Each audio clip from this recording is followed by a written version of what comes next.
Yeah. And ladies and gentlemen, welcome back to a brand new episode of Yo Joe, a Real American Podcast. Kevin Porter, Dallas Baldwin. What's up, buddy? How's it going? How's it going, dude? It's like we just watched fucking season 1, episode 14, Chaos in the Sea of Lost Souls, Dallas. Where are you? Where are we? Am I in reality? Watched one of the most colorful episodes I think I've seen in a while. I was hook, line, and sinker throughout the entire episode. Oh, yeah. Well, I mean, it had everything that made the last episode great. It, more or less just a continuation of that. You know, more Tomax and Xamot, who, you know, they're great as bad guys. And more the dream team of Shipwreck and Snake Eyes. Those two together, I think I'm with you on that. That's like the best pairing in the show. Definitely comedy relief, dude. Definitely some comedy relief. Definitely comedy relief, but it's great in its own way. Oh, dude, 100%. And Boy Snake or... Yeah, I know we get to the scene with Sapphire showing up, dude. She's like, they're like, dude, we need to see your passports or what, like red card or whatever the fuck it like. Yeah. We start out the episode with Satin driving her band van up to a Cobra checkpoint, and Cobra Commander's just finished explaining to Destro and the twins that he needs to activate the last cube in the Sea of Lost Souls. So get the troops into position and get ready, because we're going to get that together. And Xamot, who a lot of people sometimes wonder, even dedicated fans of G.I. Joe, how you tell apart Tomax and Xamot. And some people are like, well, one wears his armor on the left and the other one wears his armor on the right. I could never fucking remember that. At least not to which one was which. But the most distinct way is to remember that Xamot has a scar on his cheek. And Tomax does not. But that's one thing to keep in mind if you're trying to remember which one's which. It's good to know. No, I know we've talked about that on the podcast, I think, before. Yeah, they're mirror twins, so they share the identical traits on the opposite side, but only Tomax has the scar. There it is, dude. Like, I'm just like, it's the twins, dude. I have no idea what these guys' names are. I have not taken the time to memorize either one of them. In the cartoon, they're basically just mirror versions of each other. And the only thing that stands out is Xamot's telltale scar, but like in the comics and other media, they've been portrayed as, you know, they were still twins, obviously, but they had different personalities. They didn't have that whole trope of one feeling the other's pain. Yeah, I told you, dude. Like, right when they come up with Roadblock, dude, just like, bust out the cigarettes, dude. Just like we said last week. Yeah, they bring Xamot aboard. I'm getting ahead. Anyhow, Cobra tells Xamot to get ready. Ready to activate the last cube in the Sea of Lost Souls. And Xamot's like, I'll do it on one condition. You wait until my brother and I are clear of the area, and we will do as you ask. And Cobra Commander's like, well, absolutely. I'm a good guy. You can trust me. I give you my word. Okay. Good. And he leaves. Well, you know, I'm standing there like, you dumbass. Yeah. You fucking idiot. It's like making a deal with the devil. What are you gonna do? But then again, I'd forgotten some of the episodes. I didn't realize that Xamot's actually smarter than I gave him credit for. He was anticipating that. It was like, that was a fucking dirt move, but you had to see that coming. I know. I was shocked at the end. I was like, oh no, dude, the Dreadnoughts and the fucking twins, they teamed up. Holy shit. I will say, even as far as the cartoon goes, that's kind of out of character for them, because they're hardline Cobra loyalists. The twins are. And that's... But this one time was probably the one and only... I mean, they're the commanders... they're the leaders of the Cobra Commander's personal guard. The Crimson Guard. Yeah. So, yeah, they're loyalists to the core. But, yeah, in this episode, they weren't so much. No, dude. But at least they were smarter than... You know, instead of the usual 80s cartoon bumbling idiot villain... They actually had some aces up their sleeve, and they are portrayed as being unusually smart. But Destro's like, you're making deals with them? And Cobra Commander immediately says, no, I'm going to screw him over first chance I get.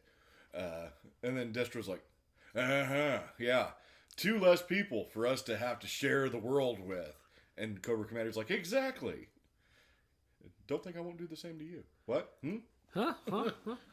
Why, Baroness, do you taste like Cobra's cock? Yeah, Destro was kind of a pimp in this episode. Baroness was on his arms, dude. Yeah, Baroness was on his arm. I mean, they've obviously been portrayed as husband and wife up to this point, but this is the first time you really see them acting like it. Yeah, they're like wanting to hug each other and touch each other. Yeah, and she's like, "Oh, I take such joy in our destruction of the world, Dallas." Yeah, and he's got his arm around her and he's riding up on top of the ship, and he looks like a pimp. He's like, ha ha ha ha ha ha ha ha ha. And the Baroness is standing there looking at him and smiling. It's like, yeah, behind every good man's a good woman. Behind every bad man is a very bad woman. She's a bad bitch, dude. What you gonna do? She's a bad bitch. Oh, she's a bad bitch.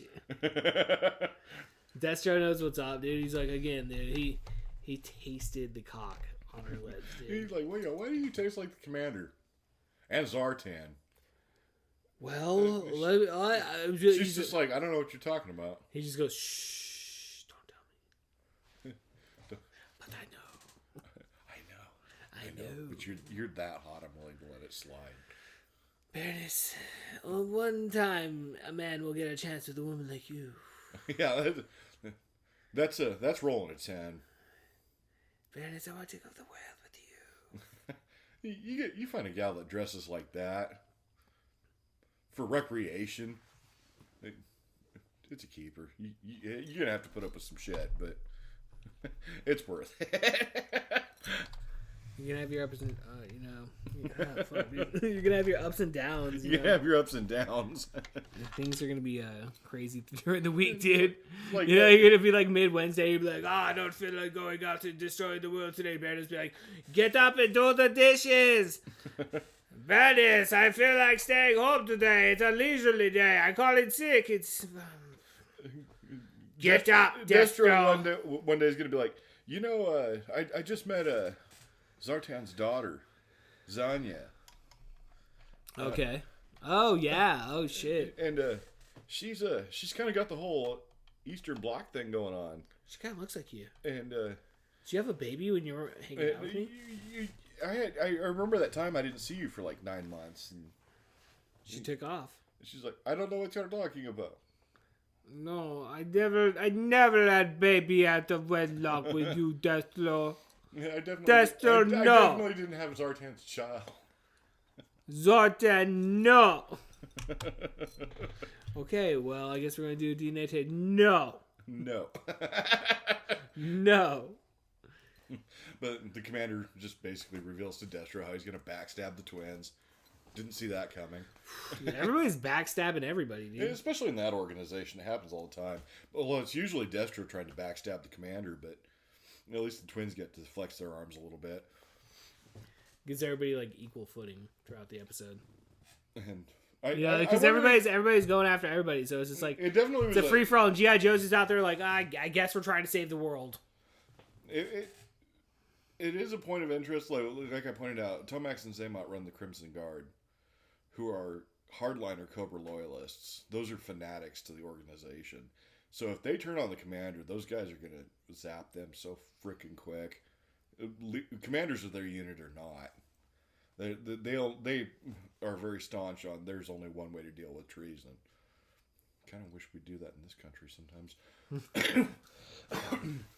I don't know what you're talking about, Alex. I don't know what you're talking about. But and we cut to Satin driving her band van. Satin and her dolls, big advertisement along the side, and she comes to a Cobra roadblock. The Cobra trooper out there is like, this area is restricted. And she's like, I know, I'm going to perform on a show for Cobra Commander at the Cobra Temple.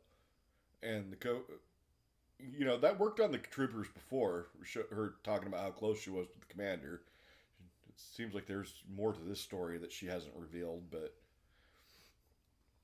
the Cobra trooper this time's not buying it. He's like, I'm going to need to see a permit, or I'm going to air condition this van. And he points his weapon at her. So, what's that implying? He's going to put bullet holes through the fucking van? He's going to ventilate her van.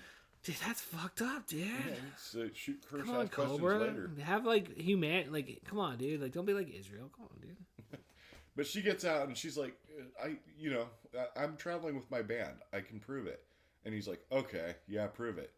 And that's You got one chance. Then it goes dun dun dun. This is all Eminem. Yeah, Lose yourself in music. Whoa, whoa, whoa, whoa, whoa. It smells like mom's spaghetti. Small spaghetti.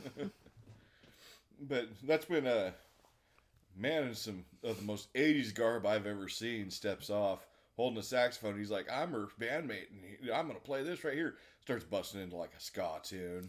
Dude, he's in ska band, bro. He's going to start Mighty by Boss Tones, dude. That's Dickie Barrett, bro. You don't realize that's fucking Dickie Barrett. Dude, Shipwreck becomes Dickie Barrett in another life, dude. You don't realize it right away, too, is, in that disguise, that's Shipwreck. He just threw on a bunch of garb that he found in the back of the van. It looks like he was going to go wrestle at Madison Square Garden that night, dude. And he was like, let me tell you something, Hulk Hogan. I will win. Why? Because I'm a drunk. And he's got Wild Bill in his corner. Wild Bill comes out. He's like, what's up, Dad? Wild Bill's like, what's up? I don't know where I am. He's like, I am a real man. Kid. Fight for the rights of... outside the stadium, there's the parking lot, and there's just a dragonfly crash through a line of cars. Skidded right through the parking lot. Dude, who took out Vince McMahon's car, dude? Wild Bill just gets out and throws up like a glove. What do you mean you don't have valet parking for helicopters? Oh, did I crash it? Oh, no. I think I've consumed too much, dude. Holy shit, I'm Wild Bill. I'm fighting it right now, Dallas. I'm in my helicopter. Who wants to go do hummus stuff?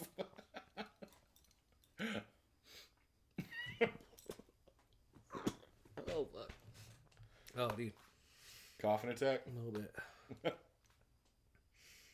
pause for a sec. I'll cut this out, dude. It's like, I think I drank a little too much tonight, dude. Like, I'm pretty fucking high, dude. I took that last bong rip, and I'm like, oh. A little nauseous?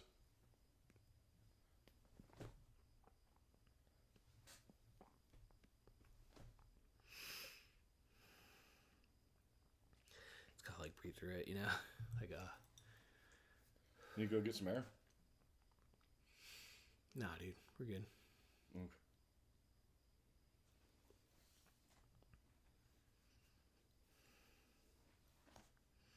Don't tell Brandon. Don't tell Brandon. Secret's safe with me. All right. We'll take it easy on the Wild Bill stuff. It's real life. Real life.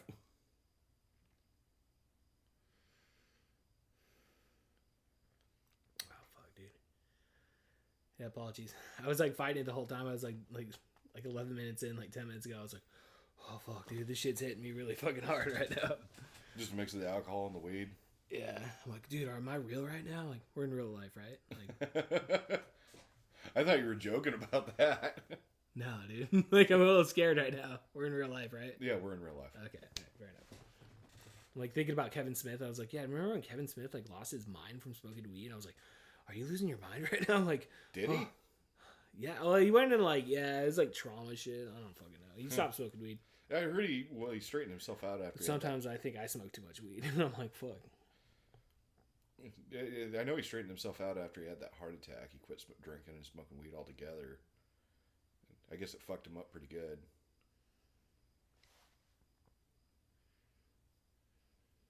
Yeah. So fine a little bit. All right, keep going here in a second. If you need to go up, check. Oh no, I don't know. I was like, well, it's fighting the urge, dude. I don't have to. Like, it's just like I don't know if I drank a little. I don't know. Is that like It was just a couple Coors Lights, wasn't it? It was like 3 Coors Lights, you know. It's a little much. The Twisted Tea's probably. It was like what's the bong rips that like that's what fucks me up, dude. It's not like really the beer. Beer gets you to a level because like we're sitting there watching. I was like, can you get nauseous from smoking weed? Or? Oh yeah, dude. You never got. I guess I haven't smoked quite enough to do that yet. When I was younger, dude, when I first started smoking, like, dude, I would get like sick. I do remember the first time I smoked with Brandon. I got a bit messed up. It was only for a few minutes, but it passed. Yeah.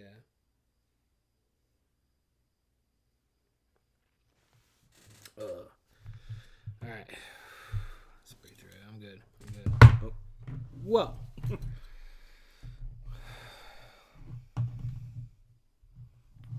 All right, I'm just gonna let you like take it off. Fucking, let's just get through this episode. All right. But yeah, Shipwreck's dressed up in band garb and he's dancing around, and then that's when it's like, well, what's next? And that's when Snake Eyes comes out, quite on the nose, dressed as Boy George. Oh, totally Boy George, dude. And it was like, Yeah. at first I was like, I don't remember this at all. Boy George was pretty popular at that time. So, yeah, the animators obviously did a Boy George cameo thing, which was pretty fucking funny. Really. It's like Shipwreck's all like, why are you dressed like Boy George? Snake Eyes is... Are you wearing women's underwear? Yes. And then, as if this can't get any more ridiculous, that's when Timber and Polly get off behind Boy George Snake Eyes, and Polly's got a wig on and a hat and sunglasses, and Timber's got one of Snake Eyes' visors on, and he's looking all messed up.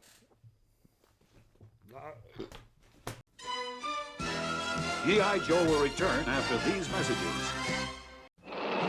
It's G.I. Joe against Cobra the enemy. Don't let Cobra Commander get away. G.I. Joe! It's Cobra Commander! He's stealing our missiles! Well, get him, Rock and Roll! Here comes Grand Slam! He'll fight for freedom wherever there's trouble. G.I. Joe is there. G.I. Joe, American hero. We saved the missiles! But you gotta get up early to catch Cobra. Cobra Commander and G.I. Joe figures and equipment each sold separately. Now, back to G.I. Joe. It's like, I disagree. I'm never doing a fucking line of anything again. Fuck, you're right. I know. I'm not gonna be talking to a Wild Bill situation, dude. That shit hit differently. My line experience is limited as fuck. Because it's like we were talking about outside, dude. It's like, dude. Did you start the camera again? Oh, we're recording. We're good. back on the episode, dude. All right. I'm fucking, dude. I was like losing reality there for a second, dude. It was like, oh shit, this is what Kevin Smith went through. Technical difficulties, but we're back. We're back, dude. Just like, because I even like throw up because I got like nothing in my stomach. So I was like, okay, Kevin, you had nothing to eat today. Well, sometimes you drank like 3 beers. You fucking took like 3 big bong rips throughout the fucking span of like the 2 not hours. Eating was probably what did Yeah, it. well, yeah, and so there it is. Boom, Kevin, you're all fucked up. But it's like, hey, I feel better. I threw up whatever was in my stomach, and then we're good. So, hey, happy endings for everybody. I feel like I could go another hour right now, Dallas. We go for the marathon. I don't know, like 25 minutes. Oh no. Anyway, let's go ahead and jump back into this episode, Dallas. But yeah, we have Snake Eyes dressed up as Boy George. The animals get off, and they're dancing around too. Timber's got some kind of wig and Snake Eyes visor on, and it's like, this is fucking wild. And they sing a musical number, and they're dancing around the street. And that's when Satin's like, okay, now's our chance. She takes her handbag and she whacks that Cobra Trooper right in the head. They get in their van, and this thing transforms. It gets like a fucking ram grill on it and armored sides, and she goes plowing through the Cobra Troopers and through a wall. She was ready to go fight Cobra Commander. Yeah, she was ready to go fight. It was some interesting stuff. Meanwhile, we cut back to Tomax, or Xamot, who's going to rescue his brother who's being held captive on the flag. Tomax has already tried to break free by using this glowing emblem on his uniform to temporarily blind everyone so he could escape. He ends up climbing the mast and uses a metal knife to cut electrical cables to chase the Joes off. Don't know how that works, but he didn't get zapped. No, he didn't get zapped. I know, dude. That's what I thought. I was like, dude, if you use a knife on that, like, you're gonna get hurt, right? Not to mention the juice running through a nuclear-powered Nimitz-class aircraft carrier. I don't know, man. It doesn't seem like a win-win situation for anybody, but there's your Joe lore for this episode where no one, the bad guy doesn't get hurt, and there is an interesting bit. The Lady Jane comes in there and fucking saves. Whatever. But, yeah, they end up confining Tomax to the brig in the ship, and that's right about the time Xamot arrives to bust him out. he shows up with some Crimson Guardsmen, and they use these gas-propelled butterflies. Yeah. That was Oh yeah, I saw that. Yeah. that was interesting. I don't know where that idea came from, but it worked. Acid. It came from acid. Came from acid. People doing acid. But Like, dude, I saw these butterflies. and they gas out the 2 sailors that are guarding Tomax. Xamot springs him, and that's just in time for Cobra to activate their Pyramid of Darkness, causing this net that knocks out all electrical equipment and basically maroons the flag right there, dead in the water in this sea of lost souls, where there's shipwrecks everywhere. And yeah, it was. There were some pretty cool images of that fog they were in and everything. Yeah. Yeah. And they had that sequence where Flint flies down, and Lady J jumps out of the pilot seat, and Flint's somehow still flying the helicopter. Anyhow, Well, you know, she jumps out in her more diver- Joe Lore, dude. More Joe Lore. She jumps down and tries to stop Destro from activating the cube. And Destro manages to activate the cube anyway. And, you know, oh, this is the beginning of the end for you, G.I. Joe. You know, typical villain boasting. Yeah, it's over, dude. It's fucking over. And that was where we saw the scene where Destro's standing there and he's got the Baroness on his arm just looking badass. Yeah. Yeah, dude. He's like, dude, I'm going to get pussy tonight. My ass is so getting laid tonight. He gets in bed. He's like, come on, badass. Let's go. And she's like, no. Did you do the dishes today? Destro is like, no, I was dominating the world. How do you expect me? No. Get in the kitchen. And she's like, No. where's my chain? Nope. Where's the chain? They're in some role reversal shit. I will find my Cobra strap on. Go sit in the Xander chair. Zoltan is coming over. Zartan's coming over. Zartan is coming over. Cobra Commander's gonna watch. Cobra! Cobra Commander's watching on the big screen at Cobra. Yes. Yes. Yes, badass. Now get it off force. Get right up in there. Hummus? Were you eating the hummus today? Okay.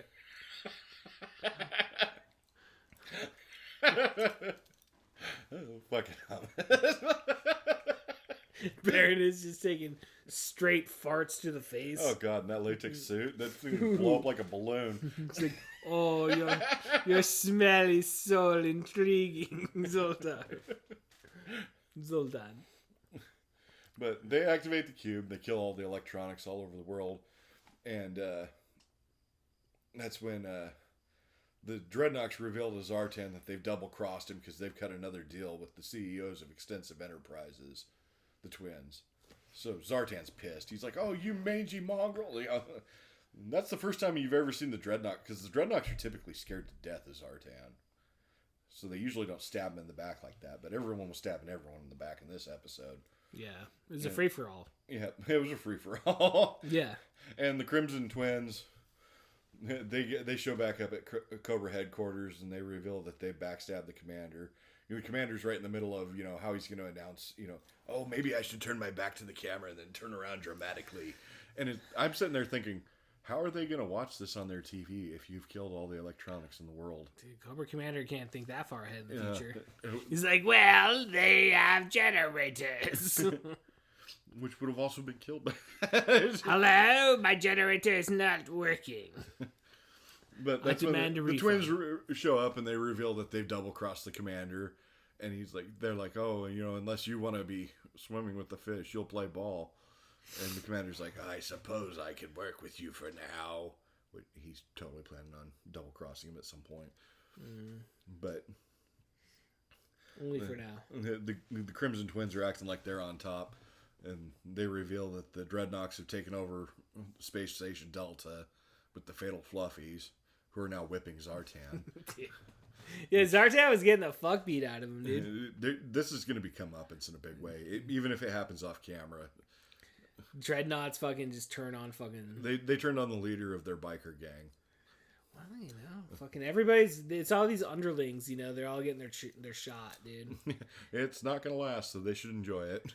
It's like, okay, dude, this is your chance. Like, what can you do with it? Nothing, because it's just gonna... G.I. Joe's gonna win. Yep. And then there's just gonna be lackeys again. Yep. Cobra Commander's like, you will never get an upper hand on me again, twins. What do you mean? And then Cobra. Flint's getting ready to pick up Lady J, and that's when the pyramid activates and knocks out the power of the helicopter. So Flint jumps out and luckily has a Falcon glider on hand, deploying the wings, and swoops by just as Lady J's hanging onto the skids, and she's like, "Hey, don't forget about me." And it was like, "Yeah, let's, get your woman." Well, I was thinking about it. Maybe just leave her there. Be like, see how well she could do on her own. Women's rights, right? You want to do Flint's it? like, Do I it. wonder if Scarlett's still available. Well, if Lady Jane doesn't survive, I wonder how my cards are going with Scarlet. Who sometimes flirts with Duke and sometimes flirts with Snake Eyes. I don't know. I think I'm better than Snake Eyes and Duke. Fuck both. Make that make sense. Okay, fuck it. I'm throwing my card in for Scarlet. Fuck it, guys. Oh, hey, what's up, Scarlet? I heard you you were hanging out with Wild Bill the other day. I wouldn't fucking hang out with that drunk. He threw up on me. That fucking piece of shit owes me $100. Said he needed fucking gas money for his fucking helicopter. For his helicopter. Turns out it was an insurance scam, and I'm fucked. But Scarlet, it was only $100. I mean, like, I got the shaft here. I got the shaft. Flint, I got the shaft. Okay, you dumb fucking bitch. Shut the fuck up. What'd you fucking say? She said, have a great day, you fucking whore. That's right. That's right. But yeah, they do. He rescues Lady J, and that was a cool sequence because they get it back to the aircraft carrier, which is completely dead in the water now, and it's got that cool old Funimation style fog floating like cell shading through the area. It was just really well animated and thought out. It was cool scenery. There's that like shot of like Destro with Baroness like with the boat, and they were like, "Oh, dude, he could be like Tony Hawk going through there riding a skateboard." Yeah, they were on that old school Viking boat, and he was making all the Cobra Troopers row. That was pretty badass. Like I said, Destro. This was an episode for Destro for sure. Destro laid the pipe down, dude. He fucking won. I mean, they took out the fucking sun, dude. What can I say? They caused their pyramid of darkness, and right now Destro's on top of the world. Destro is on top of the It's world. a first for Destro. It's a first for Destro. And a His- first for Cobra Commander. His plans usually backfire miserably. Well, not in the fucking... What is it? What's the series called? The Pyramid of Darkness? Yeah, the Pyramid of Darkness. Not in the Pyramid of Darkness, dude. Destro finally gets the upper hand. Destro does. Hell yeah, dude. So is that the end of the episode? Just about. Yeah, they get back and they're discussing what they're going to do, how they're going to, get the power restored to the world, knock out this Pyramid of Darkness. And we find out, in the previews for the next episode that, they're going to resolve this super easy. Barely an inconvenience. But I know the end of the episode credits, and you're like, dude, you just spoiled the whole next thankfully, as episode. children, we had no short-term memory. I was like, Dad, I saw a cereal commercial today. Can I watch it? Can I go? No, get the fuck away from me. It's 1986. Do whatever you want. I'm going out to get cigarettes. I'm getting cigarettes. Get the fuck away from me. It's like, Dad, but I saw a commercial on the TV. But Dad. Dad, don't leave me. But daddy issues are acting up tonight. Dad, don't leave me. But yep, that's pretty much the episode. It's a good episode. It was a fun episode. I just wish more Wild Bill, dude. That's all I'm saying. Like, it sucks that, we have to create such, fantasies of Wild There's Bill anything just to about include him fantasy. in this series. Just to give him the rightful fucking spot he deserves in G.I. Joe. Well, there will be more Wild Bill. I hope so, because dude, we're in a drought. He had one speaking spot, and that was the first time in 6 episodes, dude. They're holding out, dude. Fucking G.I. Joe's holding out on Wild Bill, and I'm pissed off. There's just so many. There's I'm so fucking few pissed occasions off. where he's, functional. Hey, y'all. Uh, Hey, this is Kevin Porter. I'm from Wild Bill. Yeehaw. I wanted to come to you today just to tell you a little bit about Yeehaw. Yeehaw. And a little bit of fucking Yeehaw.